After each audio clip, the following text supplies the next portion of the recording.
Hi dear friends, welcome to chalkboard stories. അപ്പോൾ നമ്മുടെ day 20 ആണ് ഇന്ന്. 7ാം ക്ലാസ്സിലെ നമ്മുടെ ഭൂമി എന്ന ചാപ്റ്റർ ആണ്, 5ാമത്തെ ചാപ്റ്റർ ആണ് നമ്മുടെ ഇന്നത്തെ എക്സാമിന് വേണ്ടി വരുന്നത്.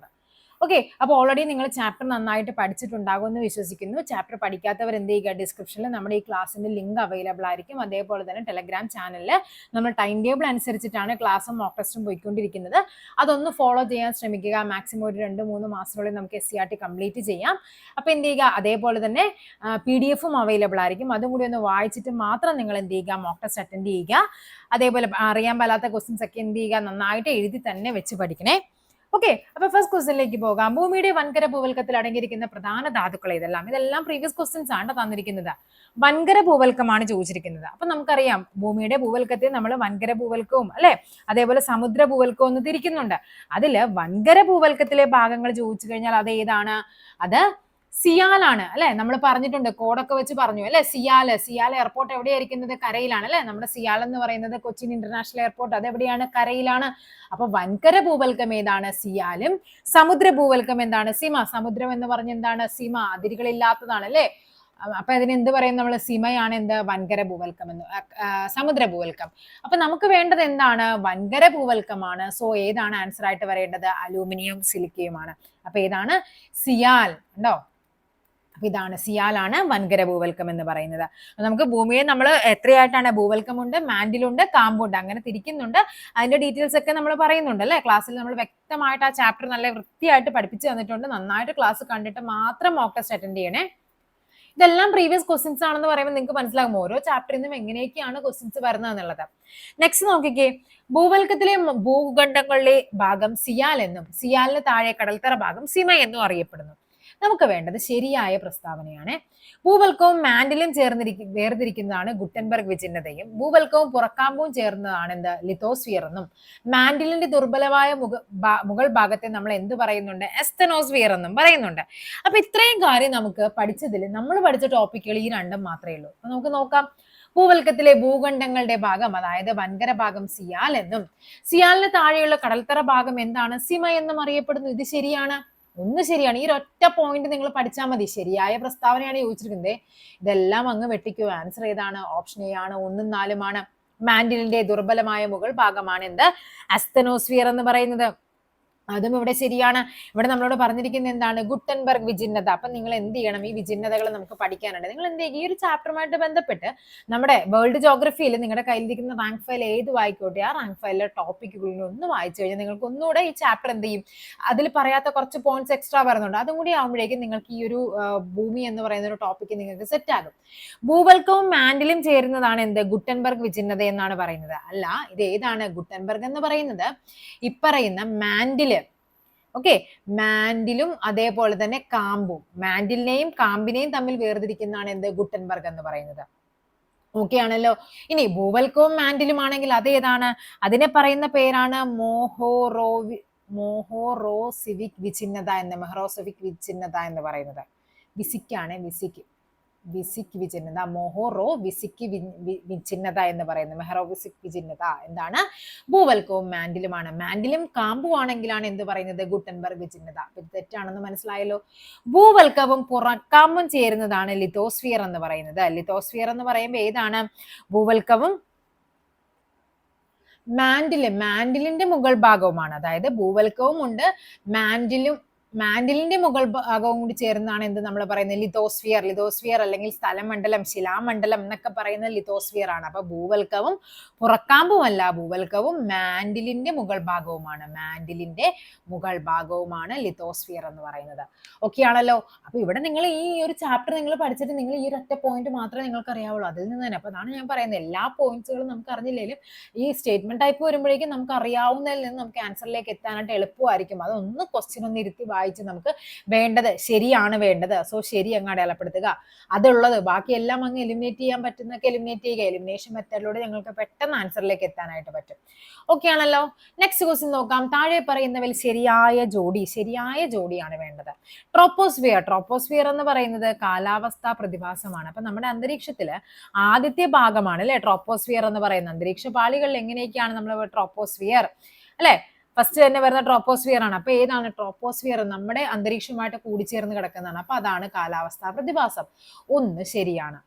നോക്കാം നമുക്ക്. ഒന്ന് ശരിയെന്ന് പറയുമ്പോൾ നമുക്ക് ഇത് രണ്ടും അങ്ങ് വെട്ടിക്കോ. ഇനി 1ഉം 2ഉം അല്ലെങ്കിൽ 1ഉം 4ഉം. അയണോസ്ഫിയർ അയോൺസ് റേഡിയോ തരംഗങ്ങൾ അയോൺസുകളായിട്ടാണ്, അങ്ങനെ നമ്മൾ പറഞ്ഞിരുന്നു. രണ്ടും ശരിയാണ്. അപ്പൊ ഇതാണ് ശരിയെന്ന് പറയുന്നത്. സ്ട്രാറ്റോസ്ഫിയർ സ്ട്രാറ്റോസ്ഫിയർ എന്ന് പറയുന്ന ഏതാണ്? ഓസോൺ പാളിയാണ്.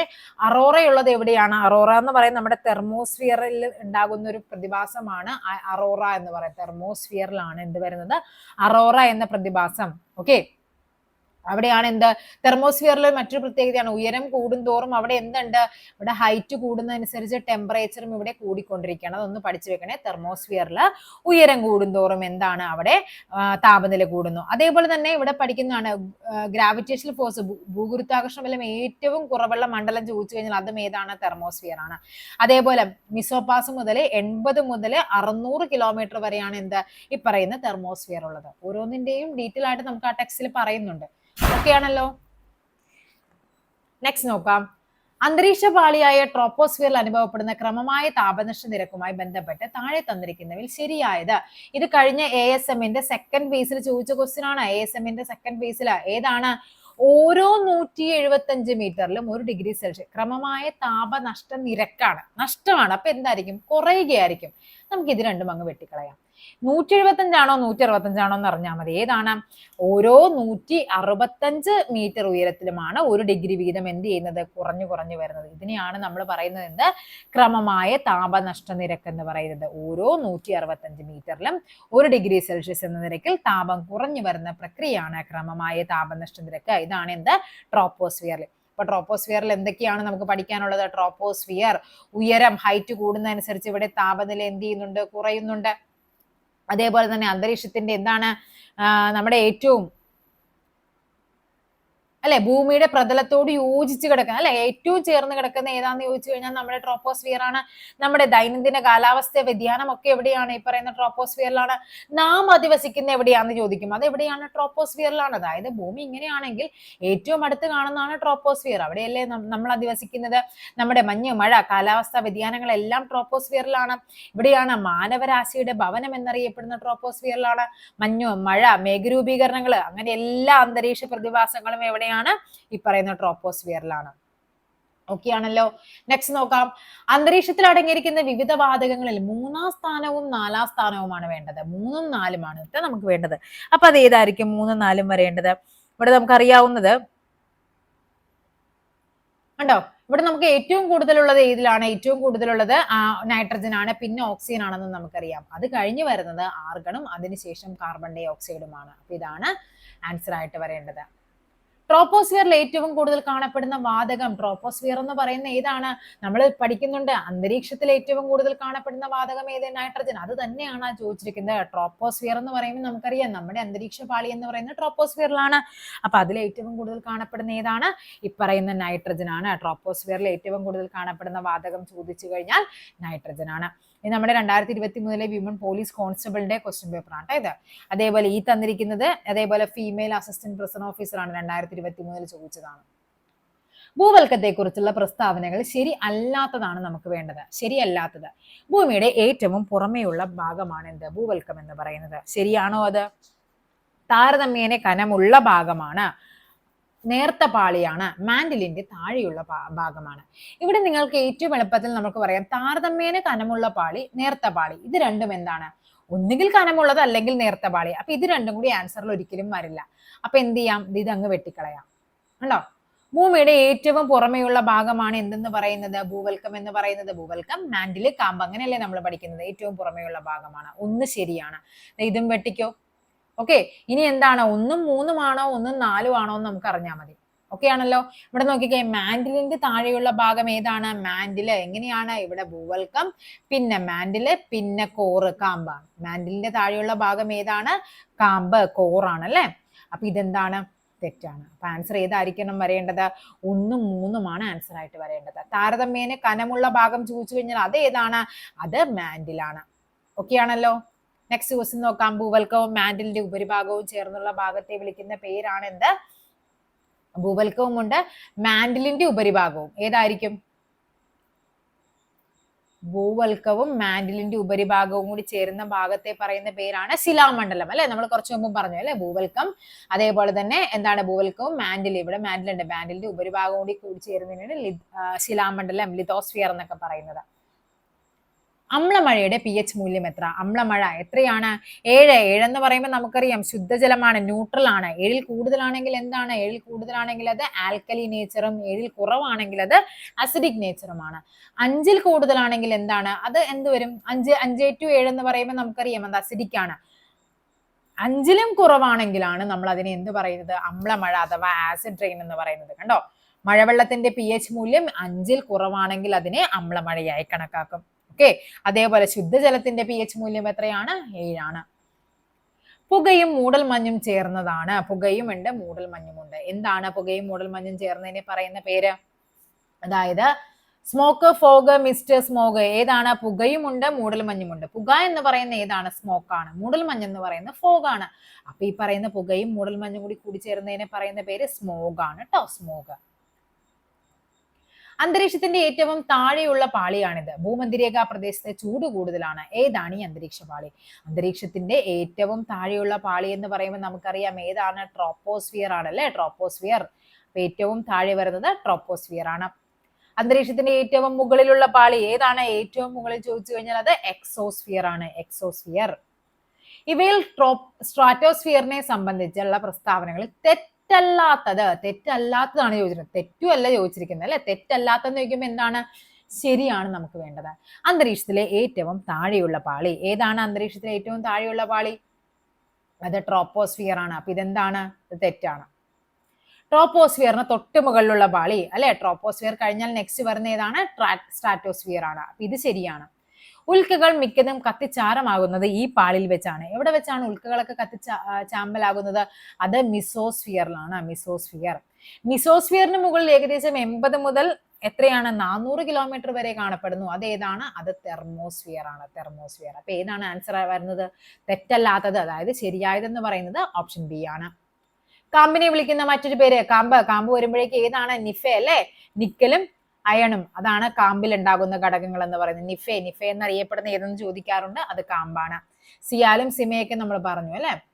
അന്തരീക്ഷത്തിൽ ഏറ്റവും കൂടുതലുള്ള വാതകം ഏതാണ്? അന്തരീക്ഷത്തിൽ ഏറ്റവും കൂടുതലുള്ളത് നൈട്രജൻ ആണ്. എത്ര ശതമാനം? 78% നൈട്രജൻ ആണ്. ഓക്സിജൻ എത്രയാണ്? 21% എത്രയാണ്? ഓക്സിജൻ ആണ്. ഓക്സിജൻ നൈട്രജൻ കൂടി ആകെ അന്തരീക്ഷ സംരചനയുടെ എത്ര ശതമാനം ഉൾക്കൊള്ളും? ഇത് ടെക്സ്റ്റിൽ ഇങ്ങനെ തന്നെ തന്നിരിക്കുന്ന ക്വസ്റ്റ്യൻ ആണ്. അതായത് ഓക്സിജൻ 21ഉം നൈട്രജൻ എത്രയാണ്? 78ഉമാണ്. രണ്ടും കൂടി എത്രയാണ്? 99%. കണ്ടോ, നൈട്രജൻ 78, ഓക്സിജൻ 21. ബാക്കി എല്ലാം കൂടിയാണ് എന്ത് പറയുന്ന ആർഗൺ, കാർബൺ ഡൈ ഓക്സൈഡ്, ഇതെല്ലാം കൂടിയാണ് ഈ പറയുന്ന 1%. കണ്ടോ, നൈട്രജനും ഓക്സിജനും കൂടി ആകെ അന്തരീക്ഷ സംരചനയുടെ എത്ര ഭാഗമാണെന്ന് ചോദിച്ചു കഴിഞ്ഞാൽ എത്രയാണ്? 99%. സൂര്യതാപമേറ്റ് ഭൗമോപരിതലത്തിൽ നിന്നും ജലം നീരാവിയായി അന്തരീക്ഷത്തിലേക്ക് എത്തുന്ന പ്രക്രിയയാണ് ദ്രവീകരണം, ബാഷ്പീകരണം, സാന്ദ്രീകരണം, ഘനീകരണം. എന്താണത്? ബാഷ്പീകരണമാണ്. ലോക ഓസോൺ ദിനം എന്നാണ്? ഓസോൺ ദിനം അത് സെപ്റ്റംബർ 16 അല്ലെ. സെപ്റ്റംബർ 16 ആണ് നമ്മൾ ലോക ഓസോൺ ദിനമായിട്ട് ആചരിക്കുന്നത്. ഭൗമ ഉപരിതലത്തിൽ നിന്ന് ഏകദേശം എത്ര കിലോമീറ്റർ വരെ മാത്രമാണ് ജലബാഷ്പീകരണത്തിന്റെ സാന്നിധ്യമുള്ളത്? ഇമ്പോർട്ടന്റ് ആണ്, ഒന്ന് ശ്രദ്ധിച്ചു വെച്ചേക്കണേ. എത്രയാണ്? അത് 90 ആണ് കേട്ടോ. കാണിച്ചു തരാം എല്ലാം. അന്തരീക്ഷത്തിലെ നേർത്ത പൊടിപടലങ്ങളെ ഡാഷ് എന്ന് വിളിക്കുന്നു. എന്താണ്? അതിനെയാണ് നമ്മൾ ഘനീകരണ മർമ്മങ്ങൾ എന്ന് പറയുന്നത്. ഓപ്ഷൻ ബി, ഘനീകരണ മർമ്മങ്ങൾ. നോക്കിക്കേ, സൂര്യതാപമേറ്റ ഭൗമോപരിതലത്തിൽ നിന്നും ജലം നീരാവിയായി അന്തരീക്ഷത്തിലെത്തുന്ന പ്രക്രിയയാണ് എന്ത്? ബാഷ്പീകരണം. ഭൗമ ഉപരിതലത്തിൽ നിന്നും ഏകദേശം 90 കിലോമീറ്റർ വരെ മാത്രമേ ജലബാഷ്പത്തിന്റെ സാന്നിധ്യമുള്ളൂ. ഇമ്പോർട്ടന്റ് ആണ്. വാതകങ്ങൾ, ജലതന്മാത്രകൾ, പുറമെ പൊടിപടലങ്ങളും അന്തരീക്ഷത്തിന്റെ ഭാഗമാണ്. പൊടിപടലങ്ങൾ സാധാരണയായി കണ്ടുവരുന്നത് ഭൗമ ഉപരിതലത്തിനോട് ചേർന്ന അന്തരീക്ഷ ഭാഗങ്ങളിലാണ്. ഭൗമ ഉപരിതലത്തിലെ എന്താണ്? പൊടിപടലങ്ങളെ ചുറ്റി അന്തരീക്ഷ നീരാവി ഘനീഭവിച്ച മേഘങ്ങൾ രൂപപ്പെടുന്നു. അതിനാൽ അന്തരീക്ഷത്തിലെ നേർത്ത പൊടിപടലങ്ങളെ വിളിക്കുന്ന പേരാണ് എന്ത്? ഘനീകരണ മർമ്മങ്ങൾ അഥവാ ഹൈഗ്രോസ്കോപ്പിക് ന്യൂക്ലിയ എന്ന് വിളിക്കുന്നു. അപ്പൊ അന്തരീക്ഷത്തിലെ നേർത്ത പൊടിപടലങ്ങൾ അറിയപ്പെടുന്ന പേരെന്താണ്? ഘനീകരണ മർമ്മങ്ങൾ എന്നാണ്. ഓക്കെ ആണല്ലോ. അപ്പൊ ഇത്രയുമാണ് 20 മാർക്കിലാണ് ഞാൻ ഇന്നത്തെ പരീക്ഷ ഇട്ടിരിക്കുന്നത്. 20-ൽ എത്ര മാർക്ക് കിട്ടിയെന്ന് ഉറപ്പായിട്ടും നിങ്ങൾ എന്ത് ചെയ്യുക, കമന്റ് ചെയ്യുക. അതേപോലെ ബാക്കി ഇനി ഡെയിലി ബൂസ്റ്ററും നമ്മുടെ SCRT ആയിട്ട് നമുക്ക് കണ്ടിന്യൂസ് ആയിട്ട് നമുക്ക് ക്ലാസ്സുകൾ പോകാം. മാക്സിമം നമുക്ക് SCRT ഇത്രയും പെട്ടെന്ന് ഓരോ ദിവസവും ഓരോ ചാപ്റ്റർ വീതമാണെങ്കിലും പഠിച്ച് പെട്ടെന്ന് തീർക്കാനായിട്ട് ശ്രമിക്കാം.